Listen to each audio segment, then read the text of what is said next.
has further slipped down in the perception of corruption in 2019. The newly released index published in Nigeria exclusively by CISLAC, which is the Transparency International chapter in Nigeria, reveals that Nigeria scored 26 out of 100 points in 2019 Corruption Perception Index, failing back by 1 point compared to last year. In the country comparison, Nigeria ranked this year 146 out of 180 countries, 2 places down compared to 2018 results. The Corruption Perception Index aggregates data from a number of different sources that provide perception by business community and country experts of the level of corruption in public sector. While the index does not show real instances of corruption, it is a reliable indication of the perception of Nigerian public and international community about the state of corruption in Nigeria. The index is 100% impartial, objective, globally well respected. The negative results from this year provoke tough cautions. Despite proclaimed war on corruption, why is Nigeria perceived by Nigerians and the international community still as very corrupt? The government of Nigeria claims winning the war on corruption, but is this statement backed by evidence? We are all Nigerians, we know what is going on. As every year, when results are not favorable to the government, CISLAC and all other critical citizens will be dismissed, branded as unpatriotic, and some activists may even be physically attacked. Instead of analytically discussing why Nigeria does not seem to be winning the war on corruption, the government and her supporters will spend taxpayers' money, resources, and precious time on denying the obvious. Nigeria does not make much progress in the fight against corruption. CISLAC and other civil society are not the enemy of the state.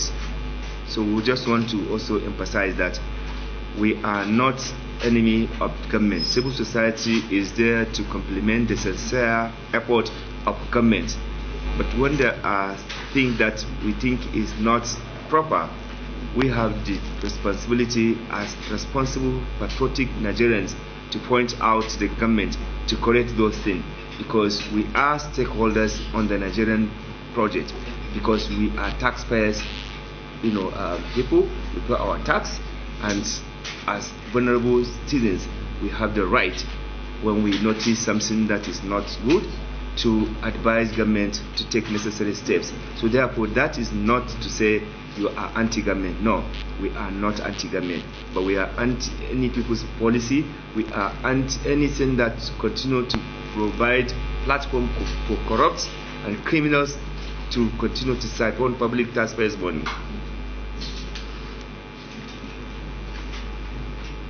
We have been consistent in recognizing governmental success where the credit is due. Since 2015, important reforms have been pursued and they have saved millions of naira. The introduction of single treasury accounts eliminated enormous leakages in most MDS. The launch of anti-corruption strategy has provided, for the first time ever, a clear national strategy on how to fight corruption. The rate of conviction on anti-corruption charges and the volume of confiscated assets has provided tangible difference to some corrupt officials. Introduction of the Know Your Customer policy in the financial sector has made it much harder to export proceeds of corruption abroad and may have reduced the rate of billions of US dollars leaving Nigeria illegally every year. Some partial breakthrough on the introduction of beneficial ownership database of true owners of the Nigerian oil and gas sector provides some optimism that monumental corruption in the Nigerian oil and gas sector can be tackled at last. These are tangible results which government should be proud of Why is it that despite these reforms, the image of Nigeria on corruption is so dismissive? In our own opinion, these are some of the reasons that we think corruption had continued to become very endemic, pervasive, and disastrous to the nation's growth and the development. Number one, Nigeria's rule of law is selective. The rich and powerful do not play by the rules. All useful reforms in Nigeria are limited to those who cannot afford to ignore them.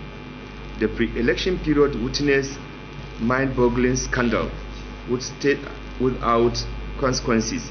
Politicians stashing millions of dollars in kickback or having corruption charges upon them just need to switch political parties or stay loyal, and charges are dropped against them.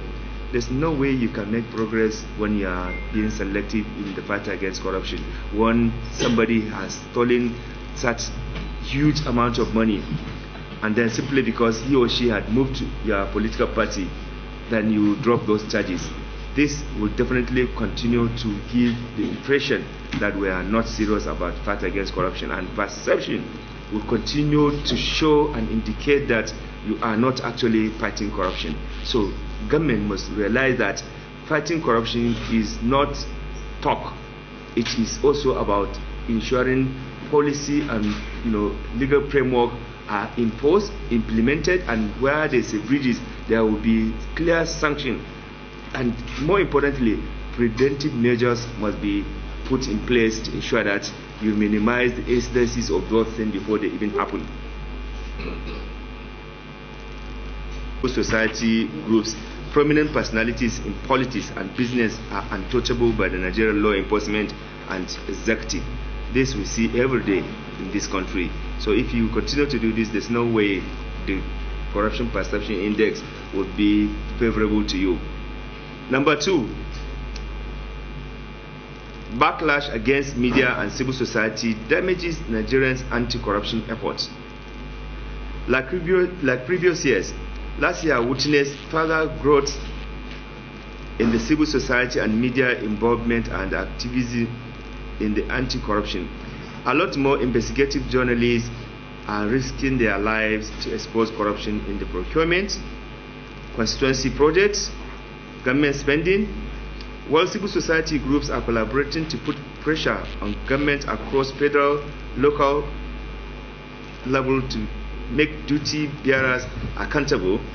Those efforts are helping to put corruption in public consciousness and mobilize civic voices. I think that is one of the greatest contribution that the media and civil society are making in the country, creating consciousness in the minds of Nigerians that the evil of corruption must be tackled, and corrupt people must not be allowed to come and even provoke us when they have stolen the public wealth that is supposed to be used for the development. So the impunity is too much, and the civil society and media have been doing their best to ensure that at least they expose and keep the corruption issue in the front burner. So any government, not even this government that claim that they want to fight corruption, cannot do whatever they want to do with this consciousness effort of the civil society and media, raising issues of corruption on daily basis, demanding for accountability and responsible leadership. But the period also witnessed increased attack on civil society and media, a perfect expression of corruption fighting back, and government not doing enough to appropriate the partnership opportunities provided by the renewed civic involvement in the anti-corruption. We witnessed increased threats to civic space, targeted attacks, and the arrest of journalists and civil society activists. Exposing corruption of those in power was met with harassment, intimidation. One example was the attack on journalists with the privately owned broadcast radio television in Edo State by a group of people on November 9, 2019. In another prominent example, Shawore was dragged out of courtroom while the judges are literally held at gunpoint by the DSS. The whole world was in a shock as the state apparatus became a major threat to public safety and justice in Nigeria. No way your corruption perception index will change when this kind of pervasive, irresponsible attitude continue to happen. Definitely the international community, the Nigerians, will continue to point at some of these reasons why corruption has continued to become endemic. Number 3, institutionalized corruption in political parties and political integrity. Nigerian system of governance and the foundation of democracy are for sale. We do not have political parties. We have platforms without ideology and any idea to offer voters. Our politicians are masters of survival, changing political parties as they please. Political party primaries are for sale to the highest bidder in a system of godfathers and criminals who buy themselves the right to loot Nigeria from within the government. National Assembly or other politically exposed positions, Nigerians will not win the fight against corruption when corruption is institutionalized within the political party system.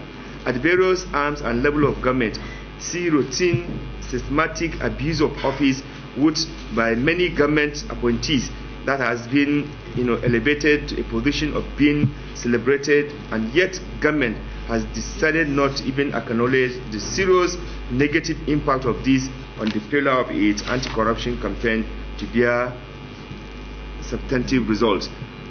The point we are making here is that when you have political parties that basically have been commercialized and privatized, so it is only people with the stolen money, with godfathers, with unexplained wealth that they can even afford to buy the form. And even when they buy the form, they have to bribe party official to even be allowed to contest. What do you expect? When they come into power, the first thing they will do is to recover those monies. So until we carry a serious political party reform, and where you bring some level of sanity, and you also carry a serious reform in the electoral system, there's no way you would be able to stop corrupt people from hijacking power for personal use. Number 4 reasons why corruption perception index continue to deepen in Nigeria. Poor understanding of definition of corruption and how to tackle it. We think the authority lack consistency and understanding on what corruption actually is. Corruption strives with incompetency and lack of technical understanding in the sector areas. Take the example of the mysterious privatization of energy sector or both defense contract. In an environment where senior officials are nominated, promoted, advanced based on ethnic, religious, and nepotic criteria, technical understanding of governance, including the fight against corruption, is scarce commodity. So there's no way when political corruption continue to strive, then you say that you are fighting corruption. So in other words, you give from this hand and you take from this hand. If you don't tackle political corruption, there's no way you can say that you are fighting corruption. Because corruption is not just about bribery, it's not just about collecting the money or giving the money, but also abuse of office. Use your office to do things that are totally unethical, unconstitutional, immoral. Reason number 5, anti-corruption legal and policy framework is underdeveloped. Despite legal and policy provisions for many aspects of anti-corruption, we still lack crucial law and policies. Take, for example, of asset recovery, which the government takes as a big success. Our management of the confiscated asset is questionable, if not dubious. Government has not created transparent and accountable mechanism for the management of recovered asset and loot. It does not brief Nigerians on whereabouts the recovered asset and loot. where is it being used and how? Nigerians are yet to see the results from the use of the recovered asset, if they have at all been put to use. We want to see where all those golds, jewelries, houses, plots, cash that were confiscated, by some, from some corrupt Nigerians internally here. There's no explanation. Nobody can see those things. Nobody can give you where you can cite those things.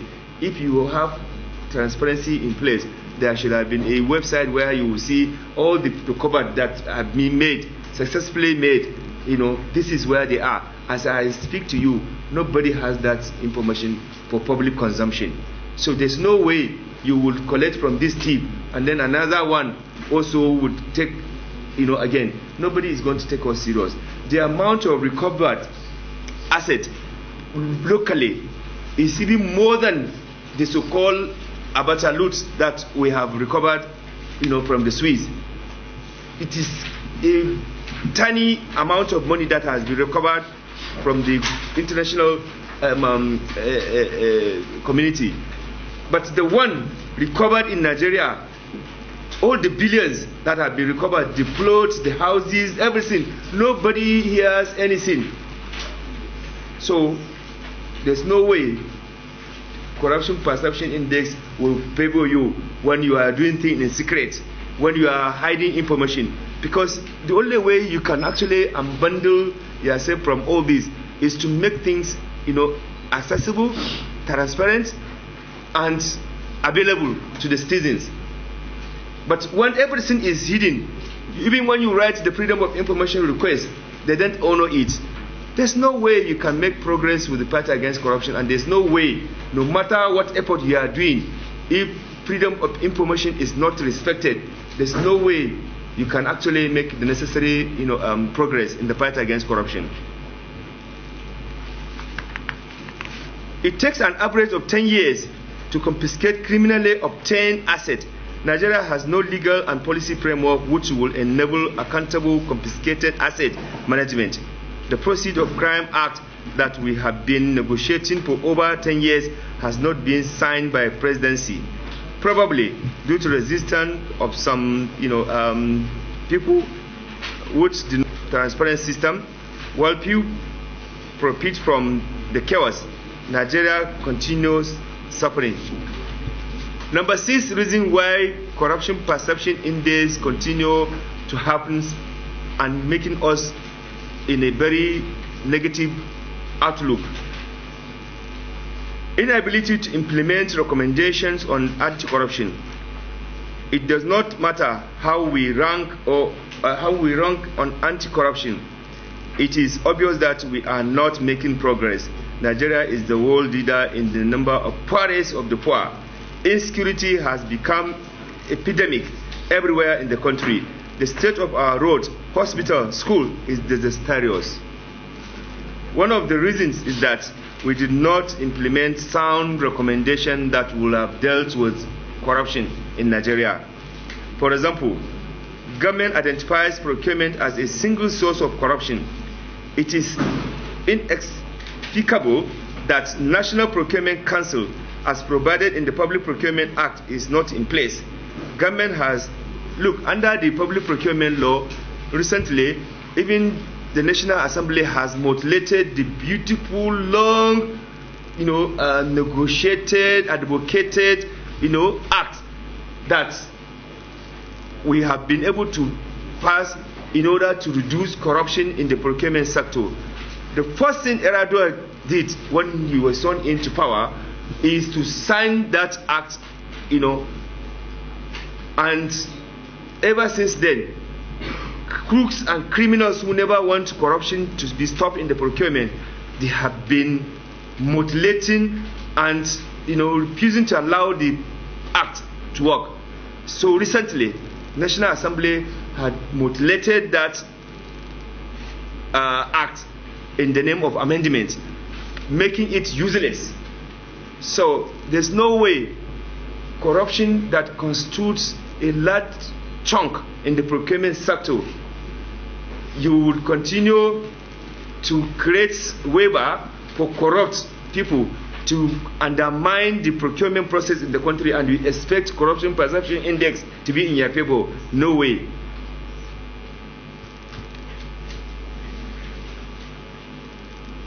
The government has a whistleblower policy, yet the whistleblowers are attacked and sometimes even sent to jail. Even governmental data recently launched through the second bribery survey shows that Nigerians did not report corruption because they are afraid of repercussions. If you go and report corruption, they will deal with you. Even the institution itself will frame you, will create, fake and dubious charges against you because you try to expose corruption. The case of our journalist in Cross River, who exposed over 500 million, corruption in River State, Cross River State. Instead for him to be, appreciated and even recognized, what have they done? They have put him in jail. He's languishing there. He has tried to help the people of Cross River to expose corruption, how some people siphon over 500 million meant for development. Instead for him to be appreciated, he is now languishing in jail. And you expect Transparency International and every serious anti-corruption activist in the world to praise you, to say that you are winning corruption fight? No way.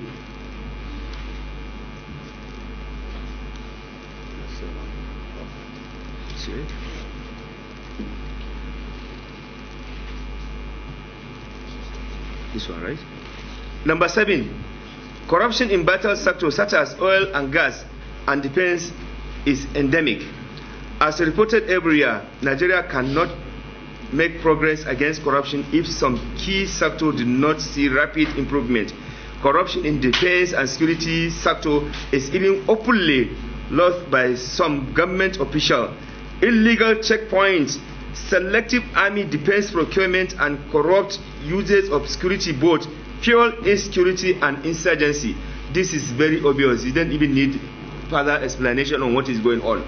You saw when we have been saying that there is a corruption in the security sector and people are being extorted, even when they are suffering from insurgency and war, the government and its surrogates dismiss us. But God help us, the governor of Borno State said it openly that extortion is going on, and the poor people who are languishing, and suffering from the menace of insurgency, violence, you are now taxing them to pay money before they pass. So God help us that the governor himself told the whole world how extortion and corruption is going on in that, and that is why the insurgency has not been able to be dealt with. Remember, when this government came, they say in 6 months they would deal with Boko Haram.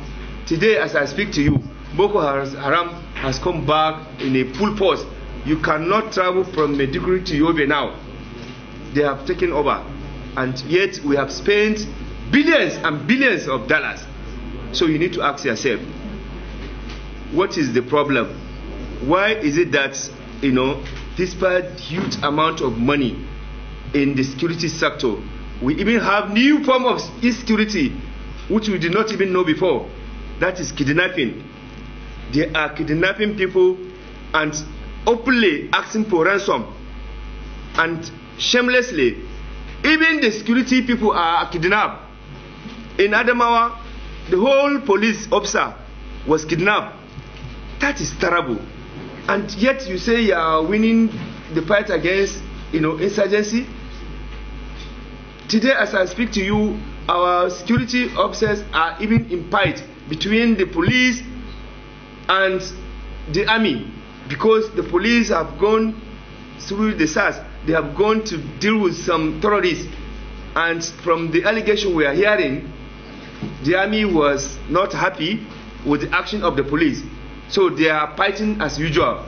How can you fight corruption in security and then taking away this money, and then you say you are fighting corruption? Secondly, how can you tell me that you are fighting corruption when security board, which is illegal, which is unconstitutional, which is not oversighted, which is not audited, has even increased. The amount has increased under this sent regime.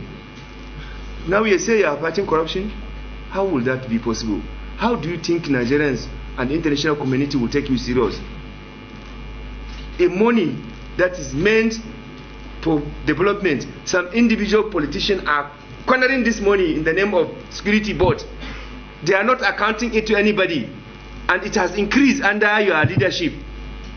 And then you say you are fighting corruption? Something is wrong with understanding. That's why we say there's a poor understanding of the fight against corruption, or against what constitutes corruption. If you will allow this, siphoning of public money to happen, then something is wrong. Corruption in the energy sector, education, health, other may not be as evidenced as by the police or security services, but it eats out the social fabric of Nigerians. Every generation of Nigeria comes less educated, less healthy, and worse prepared than generation before it. We are all victims of it. Those who went to university in the 60s, they are not the same with those one in the 70s. They are not the same. The one in the 70s, they are not the same with the one in the 80s. The one in the 80s, they are not the one in the same with the one in the 90s. The one in the 90s, they are not the same with the one that comes under the millennium years.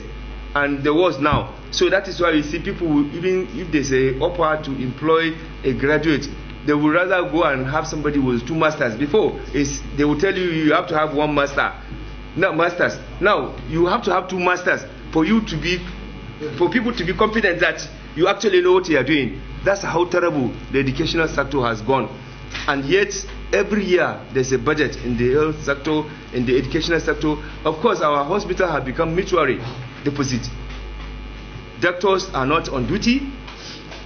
To get a bed space, you have to pay bribe. Look, these are things that are tangible. Nobody would even, you don't need any Transparency International to tell you that those things are happening. Getting employment now has been commercialized in this country. You have to pay money to get employment, and this government is hearing, we have been shouting about it. They are not doing anything.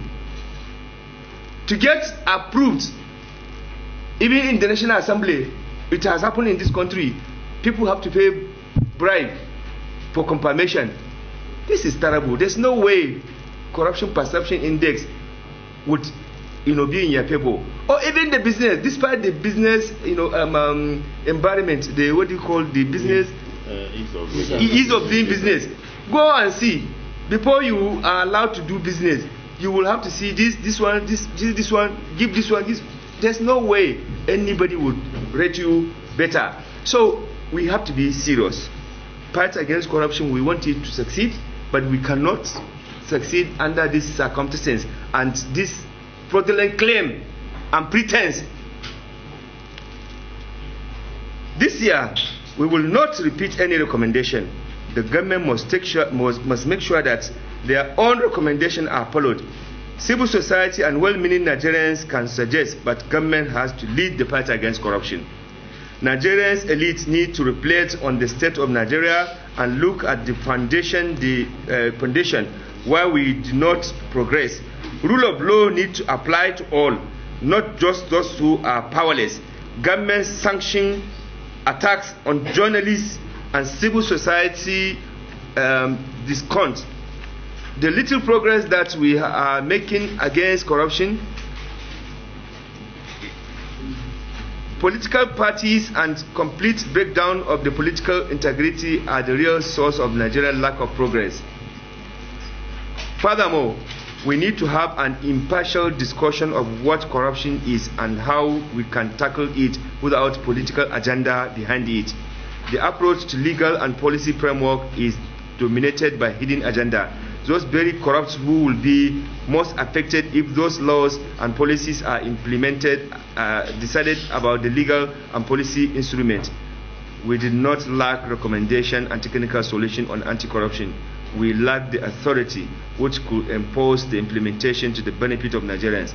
Ladies and gentlemen, in conclusion, corruption remains the biggest governance challenge in Nigeria, with far-reaching cost on democracy and public support and confidence in democratization in Nigeria. While government anti-corruption efforts in asset recovery are yielding results, the fundamental necessary to ensure rule of law and freedom of expression of activists have not received enough attention. Anti-corruption stands the greatest chance of victory where there is a collective action of citizens against corruption and strong collaboration between state and non-state actors.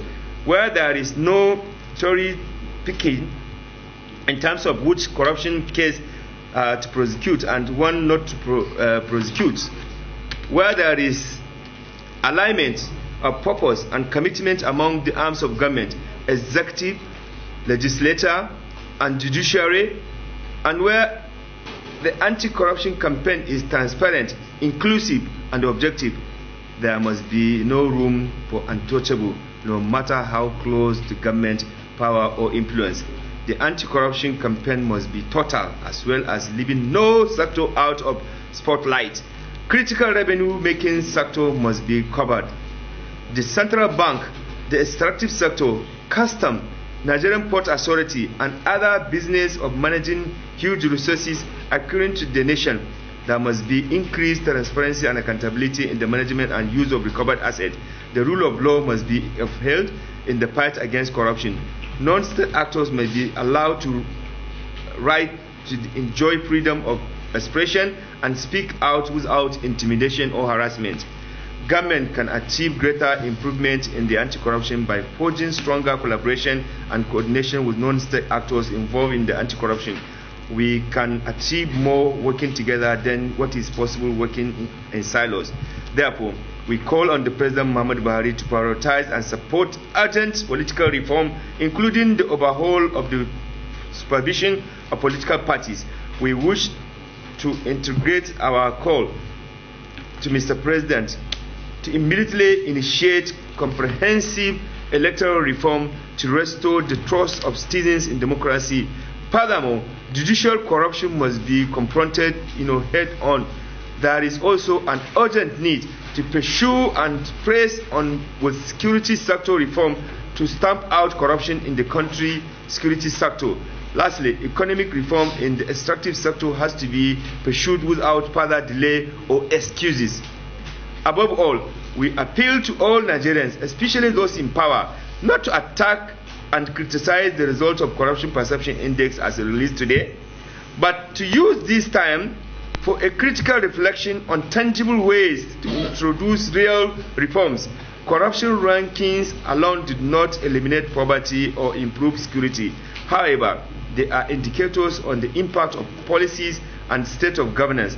We hope that we can use Corruption Perception Index results and use this moment for a genuine reflection about real tangible improvements necessary to strengthen the fight against corruption.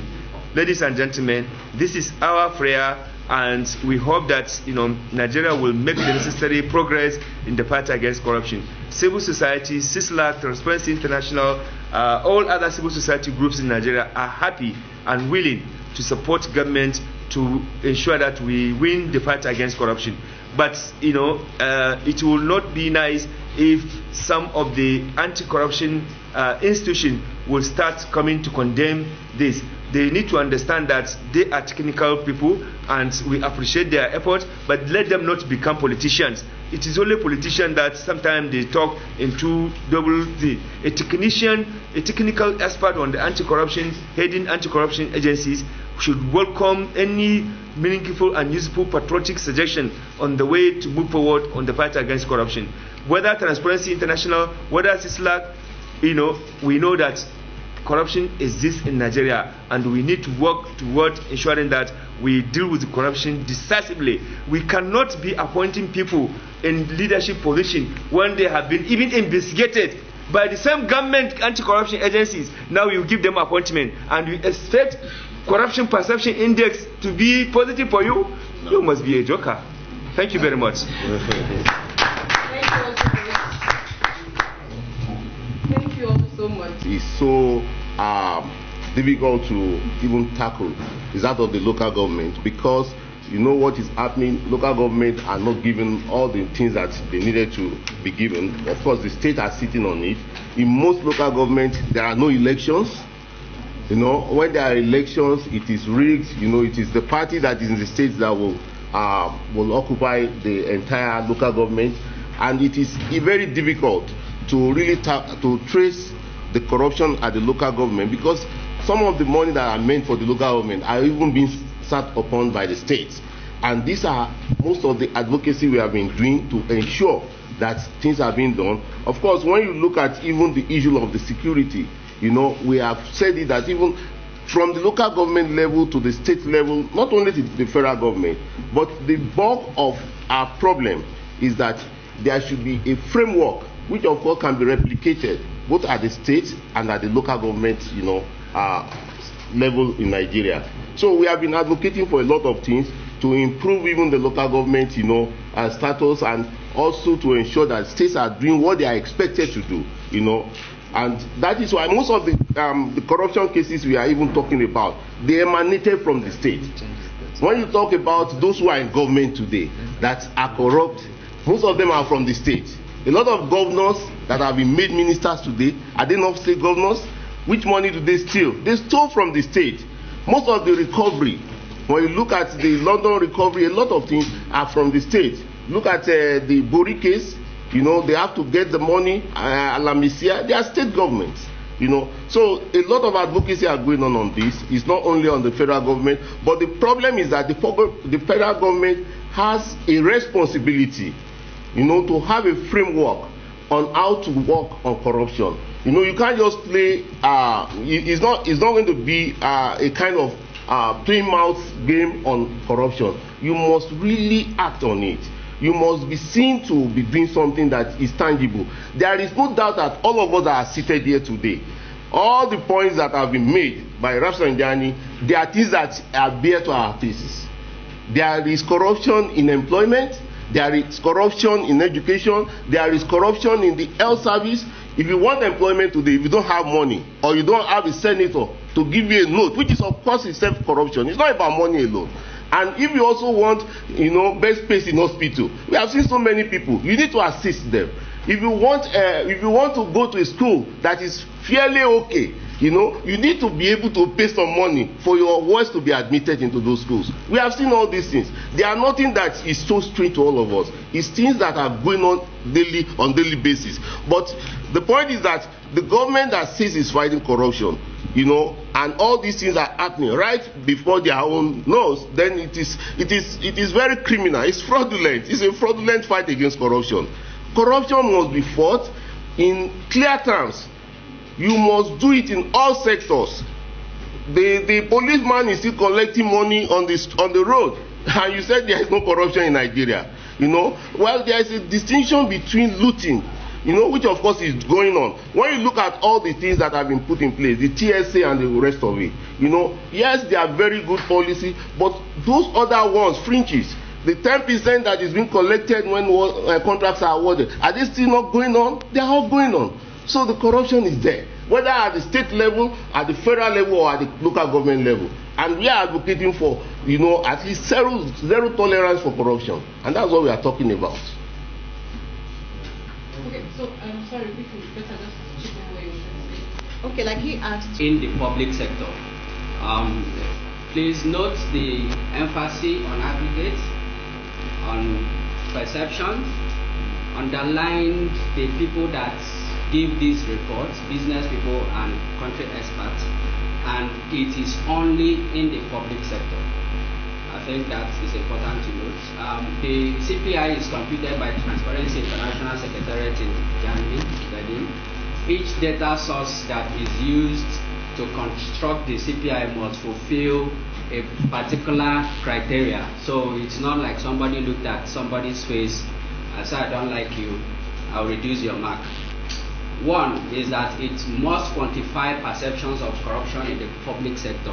So if it's anything outside of public sector is not used, it must be based on a reliable and valid methodology which scores and ranks multiple countries on the same scale. So whether you are developed, underdeveloped, developing, or whatever name or tag that each country bears, they rank on the same scale. It is performed by a credible institution. So most institutions that are chosen, the reports, they have independent reports, but Transparency International aggregates all these reports and do this scoring on every country. It gives ratings to a substantial number of countries. The rating is given by a country expert or business person, that has been said earlier on. The institution repeats this assessment at least every 2 years. Okay, this is Nigeria 2018 and compared with 2019. In 2018, Nigeria scored 27. I need to make this emphasis that there are two. There is a score, there is a rank. The scores, as it tends to single digits, it is referred as to the cleanest, and as it goes down, they are the dirtiest. They rank 100. Sorry, the questions will come later. Thank you.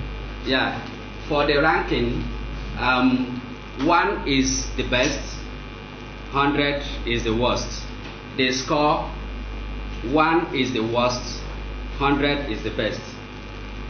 So I know it's kind of a bit confusing, but I guess if you meet some experts sitting behind outside, they will explain it more.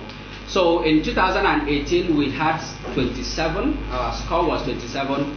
2019, regrettably, we have gone down to 26. Our change in score is -1. That means we have gone one step worse than what we were. Our rank in 2018 was 144, and in 2019 we have gone down to 146, 2 marks down. And it's worthy to note that 180 countries are being assessed in this perception index. You can see the graph from 2012 when the current methodology was introduced. You can see the graph. The worst case scenario was in 2013. We scored 25, and we have been going up and down, up and down. And in 2019, we are at 26. I want to note that here that we are just 1 mark away from our worst situation ever referenced. 1 mark away from it. Right. These are just by color coding. The ones that are in red, you see they are bleeding very well. Corruption has ruptured them everywhere, and their blood is almost finishing. The yellow ones are the clean ones. So you see Africa. It's not even just a Nigerian issue. You see Africa. There is nothing that looks like a candle that wants to light anywhere around there. So Africa needs to wake up.